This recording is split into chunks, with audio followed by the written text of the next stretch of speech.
It began on a cold winter morning in 1740 in the small colonial town of Ipswich, Massachusetts. The night before had been a storm, freezing rain, thunder that cracked across the hills, and lightning that lit up the forest like fire. When the storm finally passed, the snow lay untouched, perfect, pristine, until dawn. When the first villagers stepped outside, they saw them. Footprints, deep, sharp imprints shaped like hooves, marching across the frozen ground in a perfect line, each step exactly 12 inches apart. They went over fences, up rooftops, through walls, and stopped at no obstacle. And they weren't from any animal known to New England. Some said it was a trick of the storm. Others whispered the devil had walked through Ipswich that night. The news spread fast, from taverns to churches, from Ipswich to Gloucester and Salem. People locked their doors and stayed by candlelight, too afraid to step outside. Pastors warned their flocks that Satan was on the move, because these tracks weren't just ordinary. They seemed to appear overnight, stretching for miles.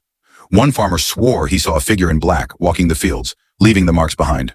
Another claimed he followed the prints into the woods, only to find they stopped midway across a frozen pond, as if the creature had taken flight. By the time the sun rose, hundreds of witnesses had seen the same thing. Hoofprints, everywhere, leading to nowhere. Historians now call it America's own devil's footprints, a mystery so old it predates the famous one in Devon, England, by more than a century. But unlike Devon, the Ipswich story never made it into the papers. It survived in letters, church diaries, and local folklore, whispered from one generation to the next. The Puritans, strict and terrified of damnation, saw the tracks as a warning. To them, Satan wasn't a metaphor. He was real, physical, and prowling the colonies. They believed he had marked the snow himself to remind them how close hell truly was.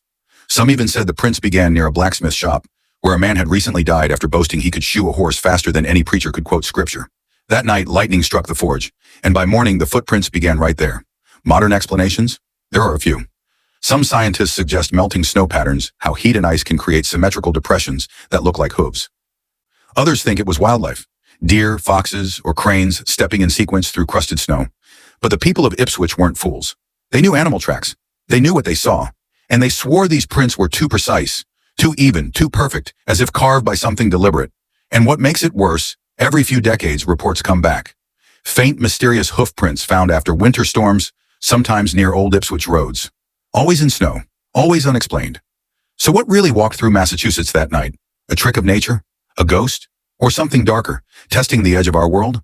They say if you stand in the woods on a stormy night, when thunder rolls and the ground trembles, you might still hear the soft crunch of hooves moving slowly behind you.